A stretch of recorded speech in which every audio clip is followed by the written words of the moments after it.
وبكانون كن ببيتك يا مجنون، تغييرات وديكورات جديدة للمطبخ وأحلى سهرة عملتها بهذا اليوم وشوية تنظيفات. خليكم معي.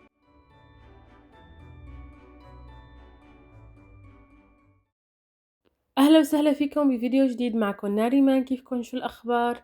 كيف عم تقضوا هالشتوية؟ كيف عم تقضوا سهرات الشتوية؟ كيف عم تقضوا بهالبردات؟ احكولي أخباركم بالتعليقات. وبالنسبة لأخباري، شوفت عينكم يا جماعة، كنت عم جهز هون السهرة.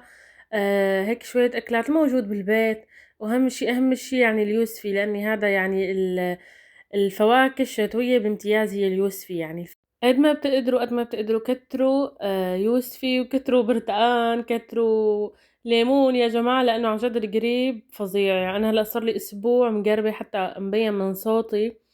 فكتير كتير يعني عن جد يعني إنه هالشغلات هاي عم تخليني طيبة بسرعة. البرتقان، الليمون الحامض، اليوسفي، عم تخليني طيبة بسرعة، وبنفس الوقت إنه بتعمل مناعة. يعني هو صحيح أنا طولت هالمرة أسبوع، بس هو قريب قوي يعني. الحمد لله أني ما تعبت زيادة. ومثل ما انكم شايفين حطينا هالاكلات الطيبه. شو خطر لي زين قلب الكيك هيك، ما بعرف، حطيت مثل هيك صايره بابيونه، بس حسيتها هيك حلوه بما انه لونها احمر يعني. وهيك الزينه. هلا هي اخذت معي هذه الصينيه، عملت فيها ديكور شتوي يعني، فحسيت هيك بتصير هيك يعني لابقه مع بعض اكثر. بنتسلى يا جماعه، شو بدنا نعمل؟ قاعدين بالبيت والليل طويل والشتويه طويله، فبدنا نتسلى يعني. وشغلت الشمعدان الكيوت كتير كتير، واخدت هالاكلات الطيبة، واخدت هالصينية اللي عملت فيها الجو الحلو، ورحت على الصالون، وهيك صار الشكل.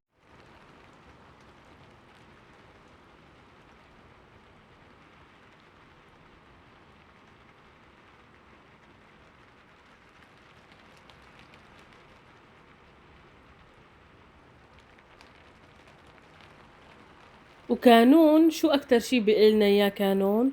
كن ببيتك يا مجنون.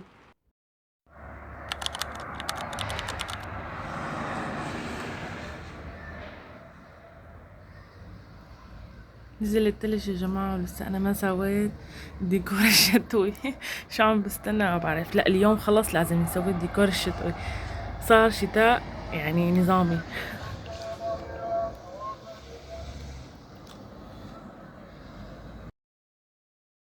وهون يا جماعة هي تاني يوم الصبح فقت ولقيت التلج هيك نازل.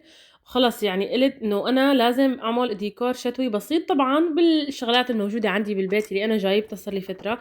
اللي متابعني من قبل بيعرف انه كل ما بروح على مكان بشوف شغلة هيك شتوية حلوة، بجيبها. واخر شي جمعتهم بهذا الفيديو، وراح هيك احاول اعمل فيهم ديكور شتوي حلو لذيذ وبسيط بنفس الوقت. طبعا شغلات بسيطة كتير، بس عن جد عملت جو. هلا بتشوفوا بنهاية الفيديو. فهون انا طبعا كنت شو فايقة ومتحمسة كتير.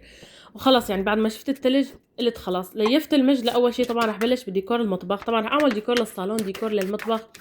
طبعا اول شي بلش ديكور المطبخ. ليش؟ لانه هو الاساس حاليا، ولاني انه انا بصور اكتر شي فيه كمان. ف هون والله اول شي بلشت بشو بتلييف المجلة، وفضيته كلياته من الاغراض مثل ما شفتوا.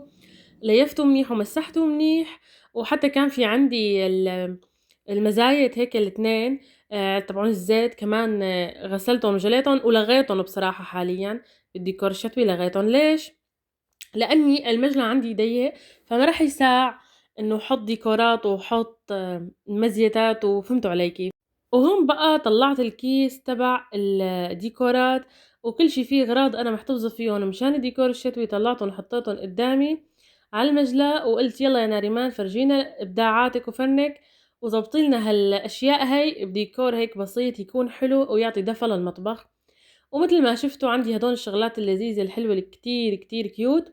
وحابة تجاوبوني بالتعليقات، انتوا متابعيني عملتوا الديكور الشتوي ولا ما عملتوا الديكور، ولا ما بتحبوا هيك شغلات؟ هلا انا حتى لو ما في قناة على فكرة بحب كتير سوي اجواء. انا يعني هديك السنة برمضان كنت مسكرة قناتي، ورغم ذلك سويت زينة بالبيت، وعملت كم شغلة حلوة، وجبت كم شغلة. يعني بحب انا اعمل ديكورات حتى لو كنت اني ما عندي قناة او ما مشان تصوير بس. يعني فانتوا عملتوا ديكور ولا ما عملتوا؟ وهون مثل ما انكم شايفين قلت خليني اجرب هدول التعاليق علقهم بهذا الشكل. انا جايبتهم بصراحة لحتى احطهم بهذا المكان يعني. وبصراحة كتير كتير عطوا هيك جو حسيتهم يعني. وبالنسبة للتعاليق هدول اللي حاططهم بالحيط، رح طبعا اخفيهم انا بطريقة يعني ذكية وحلوة. وطبعًا يا جماعة لبين ما أخدت الشكل النهائي للديكور، غيّرت ألف مرّة بالفيديو الشكل، يعني لبين ما وصلت للشكل النهائي. وجِبت هي التعلوقة كمان حطيتها رجّعتها محلها لهي الزرعة، ما حبيت غيّر محل، حسّيت هيك بتعطي شكل حلو فاصل بين الدبدوبين هدول، فهيك بابا ناول له الدبدوب فبتعطي شكل حلو يعني. هي كان محلها هون من الأساس إذا تتذكروا. وطبعًا ضل عندي علب القهوة والشاي والسكر، أنا حاططّن كنت على متل خشبة هيك رفيعة، قُلت هلأ هيك خلّيني أغيّر حطّن على هي الخيش، قُلت بجوز يطلع شكلُن أحلى يعني بما إنه هيك إنه الجو شتوي وكذا بجوز يعطوا دفء أكتر. فأول شي طبعًا مسحتُن بالمحارم المعطرة هي منيح منيح، حتى نحطّن على النضافة. بس بصراحة يعني ما بعرف أنتم شو شايفين يعني كشكل هيك حلوين مثلًا هلأ شوفون، والّا أحلى إذا كانوا على الخشبة اللي رفيعة هيك؟ حسّيت إنه أخدت حجم هي الخيش كتير وما صار في تناسق وصار في هيك يعني صعوبة لهذا البيت متل الشمعدان كمان حطيته هون حسّيت صار في تعجيق. حسّيت كمان إنه إذا بدي شيل مثلًا العلبة مثلًا علبة الشاي استعمل مثلًا شاي أو شي رح يصير لبكة. فقُلت لحالي إنه لأ خلص شيليهم من هون وحطّيهم لحالهم بمكان يعني الشمعدان والرجل التلج متل ما إنكم شايفين بالفيديو. ورجّعت علب القهوة والشاي والسكر على الخشبة تبعيتهم نفسها هي. حسّيت إنه هذا أحلى شي يعني، وهيك أكتر شي إني طلع هادي ومانو معجّق، وقدرت إني حسّيت وزّع الديكورات بشكل حلو. وهون بقى بعد ما شغّلنا الفانوس وشغّلنا الشمعدان هي الشكل النهائي.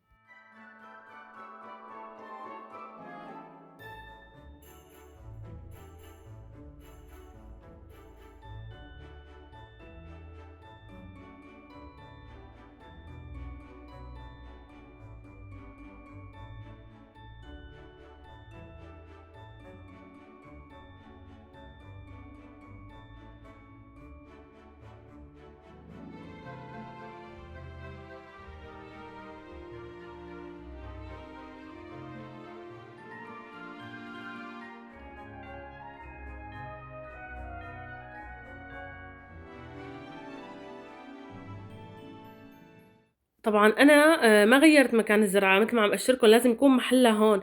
بس هي التعلوقة ما بقى تثبت يا جماعة كل شوي توقع.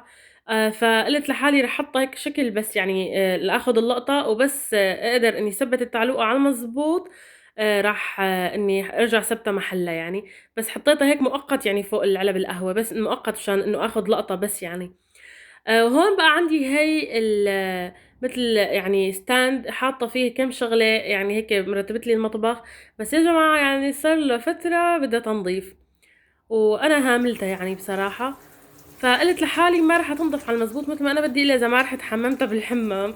شِلت منها الأغراض كلّياتن وأخدتها على الحمّام عملت لها هيك غسلة منيحة، لإنه قُلت أسرع شي وأكتر شي بينضف يعني. وبعدين نشّفتها منيح من المي وجبتها حطيتها وقُلت رح أضيف لها ديكور بسيط تعطي كمان هيك حيوية وشكل حلو للمطبخ الstand هاد. جِبت يا جماعة عندي هادون العروق الخضر طبعًا أنا عندي إياهم من فترة جايبة 2 قُلت أنا يا بدي استعملُن على هي يا بدي أحطّن على المجلة بطريقة معيّنة أو على السيراميك يعني تبع المجلة. متل ما شفتوا يعني المجلة عندي ما بيستوعب أبدًا بقى أي شي. فجبتن وحطيتن على الstand هاد لفيتن بهي الطريقة إنه على أساس هيك يعني العروق هيك يعني إنه طالعة منه في عرفتوا كيف هيك عطى شكل طبيعي هيك بهاللفة اللي لفيته إياها. فحسيت كتير الشكل حلو. وجبت بقى هون القلاية الكهربائية يا جماعة طبعًا حطيتها محلها فوق. وجبت الأكواب هدول اللي عندي، طبعًا أنا عندي عدة أكواب بس هدول أكتر شي باحبّن فلهيك حاططّن هون يعني. يعني عاطين هيك ديكور بسيط للمطبخ. وجبت هي الزرعة متل ما انكم شايفين كمان حطيتها كمان عطت شكل حلو. ورجعت عدة الخلاط والمكسر كمان لمكانها بعد ما مسحتها هيك مسحة خفيفة.